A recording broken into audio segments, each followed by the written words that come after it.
హిందూ దేవతల మీదే ఇష్టం వచ్చినట్టు వాగిన ఎదవ ఏజీడు గారి మీద వాగలేడా? వీడికి ఏముంది, ఈశ్వరుడు ఇచ్చిన నోరు, ఇష్టం వచ్చినట్టు వాగుతాడు. జై శ్రీరామ్.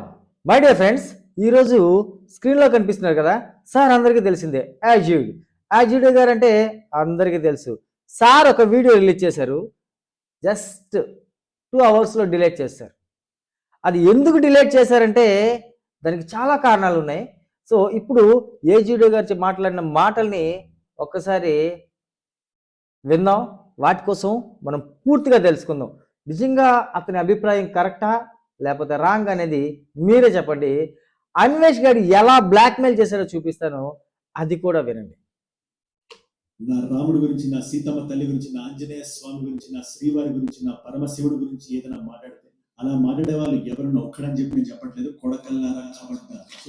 కోడకల్లారా కబడ్దార్ అన్నటువంటి ఏజీడో గారు ఎందుకు వెనక్కి తగ్గారు అనేది మీ అందరికీ నేను క్లియర్గా చెప్తాను.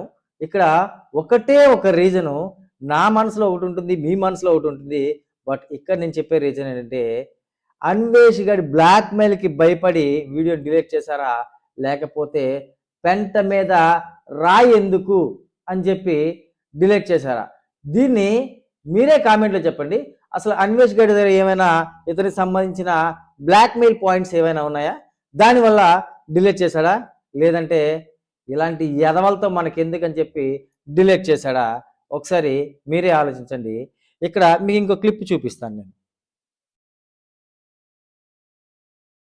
ఈ తమ్ముడు ఫనీ హనుమంతు రేప్ కేసు ఏదైతే ఉందో, ఒక ఐఏఎస్ పిల్లలుగా మీకు తెలుసు కదా, అన్వేష్ గారితో ఎవడు పెట్టుకున్నా వాడు ఫస్ట్గా మాట్లాడేది ఏంటంటే లకారాలతో మాట్లాడి బూతులు మాట్లాడే రకం, లేదా బ్లాక్మెయిల్ చేసే రకం. ఇక్కడ ఫస్ట్ ఏజీడు వీడియో పెట్టగానే అన్వేష్ ఏం చేశాడు, మీ తమ్ముడు ఎవడైతే ఉన్నాడో వాడి రేపు కేసుల కోసం మాట్లాడతా అని చెప్పి మాట్లాడుతున్నాడు. అంటే ఇక్కడ ఏజీడు గారు ఆలోచించేది ఏంటంటే, నా వరకు ఒక 2 విషయాలు చెప్తా. 2 రకాల కంటెంట్లు ఉన్నాయి వీళ్ళిద్దరి దగ్గర. ఏజీడు గారు చేసేటువంటి వీడియోస్ అన్నీ కూడాను కొంచెం ఓ లెవెల్లో ఉంటాయి. ఎంత లెవెల్లో ఉంటాయంటే అన్ని రకాల టాపిక్స్ని టచ్ చేస్తారు. అతను టాపిక్స్ మీదే ఇంట్రెస్ట్ పెడతారు. ఎక్కడ లైన్ క్రాస్ చేసి మాట్లాడరు, లైన్ క్రాస్ చేసి ఎక్కడా మాట్లాడరు. అది ఏజీడు గారు. కానీ అన్వేష్ విషయంకి వస్తే వీడేం చేస్తాడంటే నోటికి ఏ దోస్తే అది మాట్లాడతాడు. వీడు ఇంకొకటి అన్నాడు, ఏమన్నాడంటే ఒక రోజుకి 15 వీడియోలైనా అనర్గళంగా మాట్లాడగలను అన్నాడు. దానికి ఏముంది బ్రో, నోటుకు వచ్చిందల్లా మాట్లాడాలంటే ఏదైనా మాట్లాడచ్చు, వీడియో చేయొచ్చు. సుమారు 7-8 నెలల క్రితం వీడియో చేసి ఆ వీడియోలో నేర్చుకున్న ఆంజనేయ స్వామి మాట్లాడుతున్నాడు. ఎవడో కాదు, 7-8 నెలల కిందట ఇతని మీద ఒకడు వీడియో చేశాడు. అది ఎవరనేది మీ అందరికీ తెలుసు. నేను ఆ రోజు ఏం మాట్లాడలేదు. ఇవాళ అదే వ్యక్తి మీద నేను మాట్లాడలేదు అని చెప్పి అదే ఆంజనేయ స్వామి మాల గురించి మళ్ళీ మాట్లాడుతున్నాను. దాని మీద కూడా నేను ఇవాళ మాట్లాడి కాబట్టి నేను ఒకటి చెప్తా ఉన్నాను, నా ధర్మం, నా రాముడు నాకు నేర్పింది ఒకటి. మన తప్పు లేకపోయినా మనల్ని నిందించిన, మనల్ని వేలెత్తి చూపించిన, మన ధర్మాన్ని క్వశ్చన్ చేసిన, మన పని మనం చేసుకుంటూ ముందుకెళ్ళాలి. ఇవాళ అలా ముందుకెళ్ళడానికి 2 విషయాలు తోడ్పడతాయి, ఓర్పు, సహనం. ఇవాళ గుర్తుపెట్టుకోండి, ఏజీడ్ గారి అతని సొంత అభిప్రాయం ఇది. అంటే ఎవరి ఇష్టం వాళ్ళది. రిస్క్ అనేది కొందరే తీసుకుంటారు, కొందరు రిస్క్ తీసుకోరు. నా ఉద్దేశంలో అతను రిస్క్ తీసుకోవట్లేదు. నా ఉద్దేశంలో అయితే ఏజీడ్ గారు అయితే రిస్క్ తీసుకోవట్లేదు అనేది నా అభిప్రాయం. ఎందుకంటే ఇదివరకే అతని మీద ఒక వీడియో చేశారు, కుక్కలతో మనకెందుకులే అని చెప్పి ఆ విషయాన్ని పక్కన పెట్టేసి కనీసం ఆ వీడియోని కూడా అతను చూడలేదని చెప్తున్నారు. చూసారా చూడలేదనే విషయాన్ని పక్కన పెడితే చూసారనే నా డౌట్. ఎందుకంటే ఆ వీడియో కోసం మాట్లాడారు కదా, ఆంజనేయ స్వామి మాల వేసుకునేటప్పుడు నా మీద ఒక వీడియో చేశాడు ఒక ఎదవా అని. అలా అప్పుడు చూశారు, కానీ పెద్దగా దాని మీద ఇంపార్టెన్స్ ఇవ్వలేదు. మన ధర్మాన్ని మనం పాటించుకొని మనం వీడియోలు చేసుకుందాం. అతనికి ఓర్పు సహనం ఎక్కువ ఉంది కాబట్టి అలా వెళ్ళిపోతూ ఉన్నారు. అలా వెళ్ళిపోతున్న సమయంలో ఈరోజు మన తెలుగు వాళ్ళు, నేను కూడా అంటున్నా, స్పందించండి. చాలామంది యూట్యూబర్లు, ఇన్ఫ్లుయెన్సర్లు, చాలా పెద్ద పెద్ద వాళ్ళు ఉన్నారు. దేశం మీద అభియోగాలు పెట్టేటప్పుడు మన హిందూ మతం మీద ఇష్టం వచ్చినట్టు మాట్లాడితే అలాంటి వాళ్ళ మీద వీడియోలు చేయని చెప్పి మనం అందరం అన్నాం. ఇలాంటి వీడియోలు ఏవో అతనికి నొప్పించి ఒక వీడియో చేద్దామని చెప్పి చేశారు. అదే ఊర్పు సహనాన్ని గుండెలో పెట్టుకుని నేను మాట్లాడుతున్నాను. దుర్భాషలాడను, గీత దాటి మాట్లాడను. కాకపోతే నా దృష్టిలో చెప్పాను కదా, అతను ఎప్పుడు కూడా గీత దాటి మాట్లాడలేదు. నేను అతను ప్రతి వీడియోని ఫాలో అవుతాను. గీత దాటి మాట్లాడరని నేను కూడా అనుకుంటున్నా. కామెంట్స్ వచ్చాయి మన దైవాల మీద, మన ధర్మం మీద. అదేంటది చాలా ఈజీగా అవలీలుగా ఏమవుతుందిలే మనకి వీళ్ళు పట్టించుకోరు అనే ఒక యాటిట్యూడ్ తో ఈ వ్యక్తి మాట్లాడడం జరిగింది. తన పేరు అన్వేష్. ఇటువంటి వ్యక్తి అన్వేష్ పేరు కూడా తీసుకొచ్చారు. అంటే ఇష్టం వచ్చినట్టు దుర్భాషలాడాడు. తప్పుగా కూడా ఇతను మాట్లాడలేదు, దుర్భాషలాడాడు అన్వేష్. అది అందరికీ తెలిసిన విషయం. దుర్భాషలాడితే దానిపై రియాక్ట్ వీడియో ఇతంది. నేను ఆ రోజు మాట్లాడకపోవడానికి కారణం కూడా ఆ వ్యక్తి నన్ను అన్నాడు, దేశం ప్రతి ఒక్కరికి భావ ప్రకటన స్వేచ్ఛనిచ్చింది, నన్ను క్రిటిసైజ్ చేసే ఒక తప్పు చేసాడు కాదు, నేను తీసుకోగలను, ధర్మం నన్ను కాపాడుతుందనే నమ్మకం నాకు ఉంది. ఇతని పైన చేసిన వీడియోల్ని ఇతను తీసుకున్నారు, పర్లేదు. దేశ భాషల మీద మాట్లాడినప్పుడు ఇతను తీసుకోలేక రియాక్ట్ అయ్యి ఒక వీడియో చేశారు. వీడియో చేస్తూ ఏం చెప్పారంటే, 3 పాయింట్ ఇంట్రెస్ట్ అయితే ఇక్కడ కేటగిరీకి అన్వేషణ వ్యక్తిని వేరే చూపు చేసి 4 మాట మాడేసి సొల్యూషన్ బేస్డ్ అప్రోచ్ తీసుకోవడం మనం కూడా చాలా సింపుల్. బట్ ఇవాళ అన్వేష్ గారి మీద 4 కామెంట్లు పెట్టేసి వెళ్ళిపోవడం చాలా ఈజీ, కానీ అన్సబ్స్క్రైబ్ చేసుకోవడం కూడా చాలా ఈజీ. దాని తలక పరిష్కారం ఏంటనేది మనం ఆలోచించాలని చెప్పి ఇతను అన్నారు. ఇలా అన్న ఈ మాటకి మనం వచ్చే ధర్మాన్ని మన సీతమ్మ తల్లిని ప్రతి భారతీయుడికి తల్లి లాంటిది. ఈ వీడియో చూస్తున్న వాళ్ళు చాలా మంది ముసల్మాన్ సోదరులు ఉన్నారు, క్రైస్తవుల సోదరులు కూడా ఉన్నారు. ఈ దేశం మీద నేల మీద పుట్టి పెరిగినందుకు హిందూ దేవుని కూడా పూజించాలని చెప్పి నేను చెప్పట్లేదు, కానీ సీతమ్మ తల్లి లాంటి వ్యక్తిని ఒక మాట అంటే మీకు కూడా ఎక్కడో చిక్కుమని ఉంటుంది కదా. కదా, మన ఊర్లో నిజంగా చెప్పాలంటే ఒక మంచి అమ్మాయి ఉంది అనుకోండి, ఓ మంచి అమ్మాయి మీద ఏదో ఒక మాట అంటే మనకు కూడా కొంచెం బాధ అనిపిస్తుంది. అలాంటిది మన తల్లి సీతమ్మ మీదే వాడంత మాట అన్నప్పుడు చిరుక్కుమంటది ప్రతి ఒక్కరికి. నిజంగానే అతను చెప్పినట్టు ముస్లిం సోదరులు కూడా చాలా మంది బాధపడి ఉంటారు, క్రిస్టియన్ సోదరులు కూడా చాలా మంది బాధపడి ఉంటారు. ఏంటి రైటే, ఇతను చెప్పింది రైటే. ఈ విషయాన్ని ఇతని ఛానల్లో వస్తే మనోడికి ఇది వరకు సబ్స్క్రైబర్ల దగ్గర కదా, ఇక 2M కాస్త 1M అయిపోయిండేది. ఈ వీడియో కానీ ఇతను డిలీట్ చేయకుండా వస్తే 1M అయిపోవడం గ్యారంటీ. కాబట్టి వాడు భయపడి ఏజీలోని బ్లాక్మెయిల్ చేశాడు. బ్లాక్మెయిల్ చేశాడంటే ఎలా చేశాడో చూడండి ఒకసారి. హాయ్ హేజీ బ్రో గారు, ఎలా ఉన్నారు? Happy new year. మీ వీడియో నేను చూస్తూ ఉంటాను. మీరు నాకు ఎలా తెలుసు అంటే, ఫస్ట్ ఆఫ్ ఆల్ మీ తమ్ముడు ఫనీ హనుమంతు రేప్ కేసు ఏదైతే ఉందో, ఒక ఐఏఎస్ పిల్లలుగా పుట్టి నువ్వు నీ తమ్ముడు చేసిన అకృత్యాల్లో నువ్వు ఎవడో నాకు తెలిసింది అంతవరకు.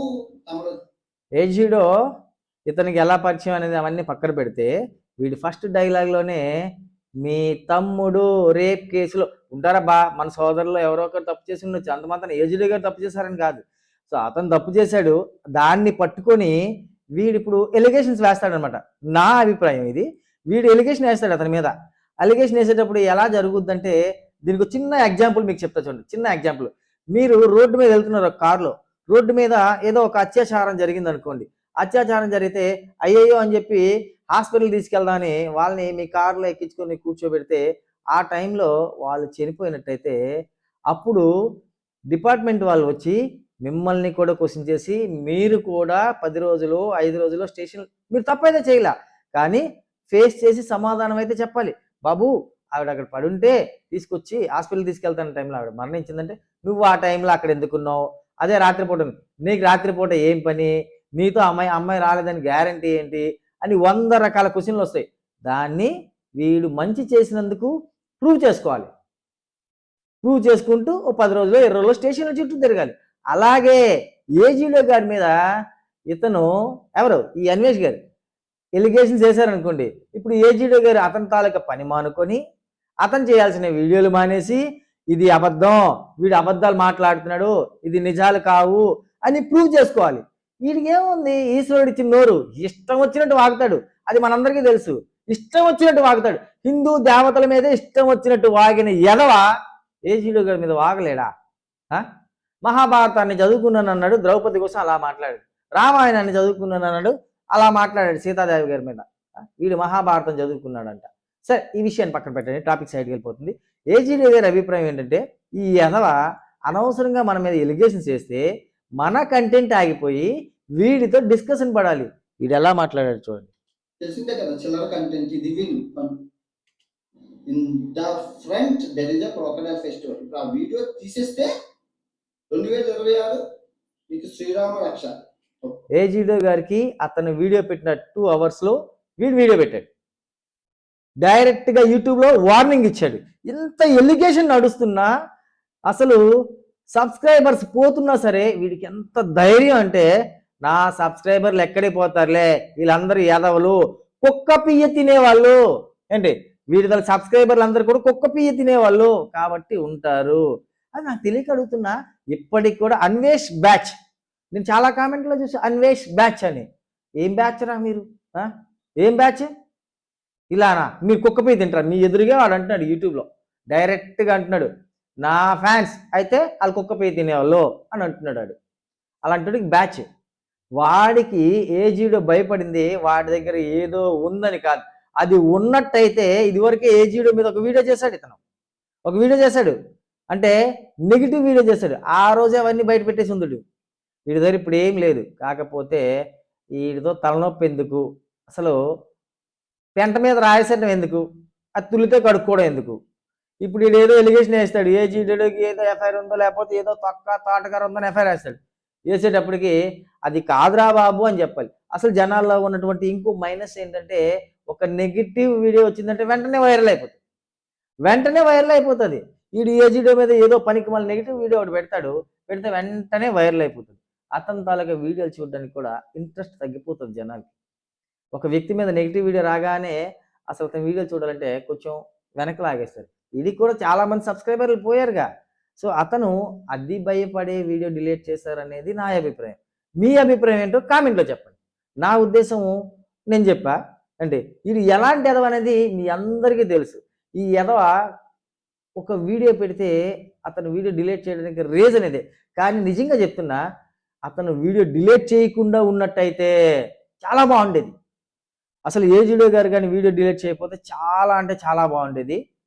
అసలు వీడికి 2M కాస్త ల్యాక్స్లోకి వచ్చేసి ఉండేది, 2 lakh 3 lakh వచ్చేసి ఉండేది. ఎందుకంటే వీళ్ళకి ఉన్న వాళ్ళందరూ కూడా తెలుగు సబ్స్క్రైబర్సే ఎక్కువ. వీడే ఇంగ్లీష్ కంటెంటో లేకపోతే ఇంకే కంటెంటో చేయట్లా, తెలుగు కంటెంటే చేస్తున్నాడు. మన తెలుగు వాళ్ళే ఎక్కువ. నిజంగా చెప్పాలంటే మన హిందువులే ఎక్కువ మంది ఉంటారు వీడి కంటెంట్లో. వీడు హిందూ అని చెప్పుకొని తిరుగుతున్నాడు. ఏ ఎదవ అంటే అంతే ఎదవ. సో ఎంత ఓపెన్గా బ్లాక్మెయిల్ చేశాడు. సరే ఇంకో విషయం నేను చెప్పనా మీకు క్లియర్గా, వీడు భారతదేశాన్ని ఎంత కించపరిచినా సరే అసలు అన్సబ్స్క్రైబర్లే సగం కూడా కాలేదు. మరి ఆడిని ఎవడేం పీకుతాడు? ఆడి ధైర్యం అదే, ఆడిని ఎవడేం పీకుతాడు? సరే వీడిని అరెస్ట్ చేసి భారతదేశానికి తెస్తాడు అనే నమ్మకం మీకు ఎవరికైనా ఉందా? అసలు సోషల్ మీడియాలో ఇష్టం వచ్చినట్టు వాగాడు. అది మన ఇండియా అయితే మూసేస్తారేమో కానీ ఆడు ఎక్కడో కూర్చున్నాడు.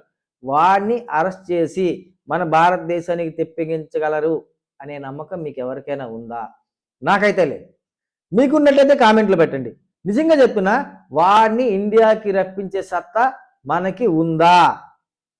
నా ఉద్దేశం అయితే వాడిని ఇండియాని తెప్పించలేము అనేది నా ఫీలింగ్.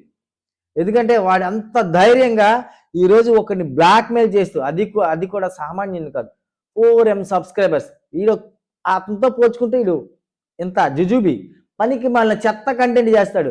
వీడికి అసలు ఫాలోవర్స్ వచ్చింది ఎక్కడో తెలుసా? బికినీలు, మిడ్డీలు, ఆ వీడియోలు చేసినప్పుడు వచ్చిన ఫాలోవర్స్ ఎక్కువ, ట్రావెల్ చేసేటప్పుడు వచ్చే ఫాలోవర్స్ తక్కువ. ఎప్పుడైతే ట్రావెల్ చేసినప్పుడు ఫాలోవర్స్ తక్కువ వచ్చారో, వీడు పక్కన ఒక అమ్మాయిని, బికినీతో ఒక అమ్మాయిని, మిడ్డీలతో ఒక అమ్మాయిని వేసుకొని తిరిగాడు. అప్పటి నుంచి ఫాలోవర్స్ పెరిగాడు. ఇది ఆటగాడని చెప్పుకొని తిరుగుతూ ఉంటాడు. నిజంగా ఆ విషయం మీద కూడా ఒక ఎలిగేషన్ వచ్చింది, అది నెక్స్ట్ వీడియో చేస్తాను. సో మై డియర్ ఫ్రెండ్స్, ఈ విషయంలో ఏజీడీ గారు వీడియో డిలీట్ చేయడం రైటా రాంగా? అతను నిజంగా భయపడి డిలీట్ చేశారా, లేకపోతే పెంట మీద రాయి ఎందుకు వేసాడు అని చెప్పి ఇలాంటి ఎదవలతో లకారాలు తిట్టించుకోవడం? వాడేమన్నాడు, 2026 తర్వాత నీకుంటుందిరా అన్నాడు. అంటే దాని అర్థం ఏంటో తెలుసా? వాడేదో ఏవో వీడియో రిలీజ్ చేసేస్తాడు లేకపోతే ఇంకేదో చేసేస్తాడని కాదు, నోటికి వచ్చినట్టు లకారాలు తిడతాడు. మన అమ్మల్ని తిట్టిపించుకోవాలి, ఇలాంటి ఎదవతో తిట్టిపించుకోవాలి. ఆ ఉద్దేశంతో అతను వీడియో డిలీట్ చేస్తుంటారు అనేది నా ఫీలింగ్. బట్ అతను డిలీట్ చేయకపోయింటే ఈ టైంకి 2M కాస్త 2 lakh అయిపోయింది. అది నిజంగా చెప్తున్నా, ఇది నా ఓన్ ఫీలింగ్. మీ అందరు నిజంగా చెప్పండి, ఏజీడీ గారి ఆ వీడియో కానీ ఊస్తే ఈడుంటాడా? అతను భయపడకపోయింటే బాగుండేది, అది నా ఫీలింగ్. కాకపోతే ఫ్యామిలీ జోలికి వెళ్తానన్నప్పుడు అందరం భయపడతాం. వీడికి ఫ్యామిలీతో పెద్ద పని లేదు. వీళ్ళ అమ్మకి తిట్టినా పట్టించుకోడు, వీళ్ళ నాన్నకి తిట్టినా పట్టించుకోడు, వీళ్ళ తమ్ముడు తిట్టినా పట్టించుకోడు. వీడు అదొక టైప్. ఇది ఏంటి అసలు మన కేటగిరీకి చెందినోడే కాదు. అసలు అతను మాత్రం ఫ్యామిలీ కోసం ఆలోచిస్తాడు కాబట్టి వీడియో డిలీట్ చేశాడు అనేది నా ఓన్ ఒపీనియన్. మీ ఒపీనియన్ ఏంటో కామెంట్లో రాయండి. జై శ్రీరామ్.